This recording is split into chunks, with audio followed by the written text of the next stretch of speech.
झारखंड विधानसभा चुनाव में सीट बंटवारे पर राजद की नाराजगी पर बोलते हुए कांग्रेस नेता अधीर रंजन चौधरी ने कहा कि इसमें कोई शक नहीं है कि कांग्रेस राजद झामुमो साथ मिलकर लड़ेंगे। उन्होंने कहा कि जब घटक दलों को एकजुट होकर चुनाव लड़ना होता है तो आपसी चर्चा चलती रहती है। जब तक चुनाव के लिए नामांकन दाखिल नहीं हो जाता तब तक सीट शेयरिंग को लेकर आपसी बातचीत चलती रहती है। यही रीति है, इसमें कोई शक नहीं है कि कांग्रेस आरजेडी जेएमएम साथ मिलकर लड़ेंगे। वेदांता दिल्ली हाफ मैराथन को लेकर बात करते हुए आप नेता मनीष सिसोदिया ने कहा कि वेदांता दिल्ली हाफ मैराथन दिल्ली में मेरा पसंदीदा कार्यक्रम है। मैं हर साल इसमें भाग लेने की कोशिश करता हूँ। ये सिर्फ फिटनेस के बारे में नहीं है, बल्कि सामुदायिक गतिशीलता और भागीदारी के लिए महत्वपूर्ण है। ये ऊर्जा देता है जब 36,000 लोग आते हैं, कश्मीर से कन्याकुमारी तक इस कार्यक्रम में भाग लेने के लिए आते हैं। हरियाणा चुनाव के तुरंत बाद कांग्रेस के नेता और पूर्व मंत्री कैप्टन अजय सिंह यादव ने उनके साथ खराब व्यवहार किए जाने का आरोप लगाते हुए 17 अक्टूबर को पार्टी से इस्तीफा दे दिया था। वहीं अब उन्होंने अपने फैसले पर यू टर्न लिया है। अजय यादव ने सोशल मीडिया पर लिखा, मैं जन्म से कांग्रेसी हूं और अंतिम सांस तक रहूंगा। धान खरीद में देरी को लेकर किसानों का आक्रोश बढ़ता ही जा रहा है। इस बीच किसान यूनियन एकता सिद्धूपुर ने धान खरीद में देरी और किसानों की समस्याओं को लेकर 21 अक्टूबर को जालंधर में अमृतसर दिल्ली हाईवे जाम करने की चेतावनी दी है। किसानों का कहना है कि सरकार ने 19 अक्टूबर को धान की खरीद शुरू करने का दावा किया था, लेकिन अभी तक मंडियों में धान की खरीद नहीं हो रही है।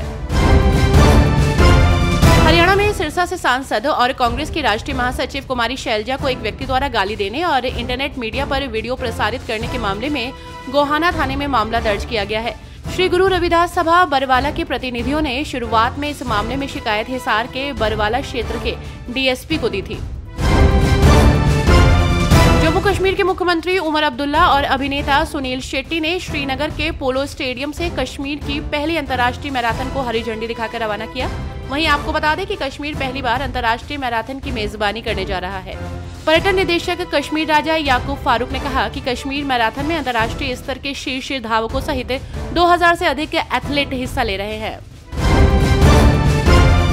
राष्ट्रपति द्रौपदी मुर्मू अल्जीरिया, मॉरिटानिया और मलावी की अपनी सप्ताह भर की 3 देशों की यात्रा के समापन के बाद 20 अक्टूबर यानी कि आज दिल्ली पहुंची। आपको बता दें कि ये भारत के राष्ट्रपति की 3 अफ्रीकी देशों की पहली यात्रा थी। उन्होंने द्विपक्षीय बैठकें भी की और प्रवासी भारतीयों से बातचीत भी की।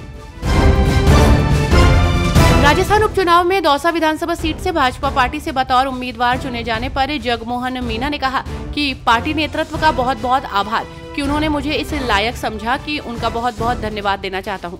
उम्मीद है कि जनता के आशीर्वाद से हम चुनाव जीत कर आएंगे। मेरा जनता से इतना जुड़ाव रहा है, मैंने लोगों की सेवा की है, तो सामने वाली पार्टी किसी भी प्रत्याशी को मैदान में उतारे, मुझे इस बात की चिंता नहीं है। दिल्ली में बढ़ते प्रदूषण की वजह से लोगों को भारी परेशानी हो रही है। ऐसे में केंद्रीय प्रदूषण नियंत्रण बोर्ड के अनुसार आनंद विहार इलाके में आज AQI 445 दर्ज किया गया, जो गंभीर श्रेणी में आता है। इस बीच दिल्ली की मुख्यमंत्री आतिशी ने रविवार को पर्यावरण मंत्री गोपाल राय के साथ प्रदूषण के लिहाज से सबसे बड़े हॉटस्पॉट आनंद विहार इलाके का दौरा किया और प्रदूषण की स्थिति का जायजा लिया। भाजपा द्वारा झारखंड विधानसभा चुनाव के लिए अपने उम्मीदवारों की पहली सूची की घोषणा करने के बाद ही झामुमो सांसद महुआ मांझी ने भाजपा की आलोचना की। उन्होंने कहा कि उसने बहुत शक्तिशाली पार्टियों से कई लोगों को छीन लिया है। उन्होंने कहा भाजपा विभाजन की राजनीति में विश्वास करती है और उन्होंने न केवल झारखंड में बल्कि महाराष्ट्र और हर जगह बहुत शक्तिशाली पार्टियों से कई लोगों को छीन लिया है, लेकिन इससे उन्हें कोई फायदा नहीं हुआ। कई लोग झामुमो में भी शामिल हो रहे हैं। झामुमो और महागठबंधन को भरोसा है कि इस बार हमारी सरकार बनेगी।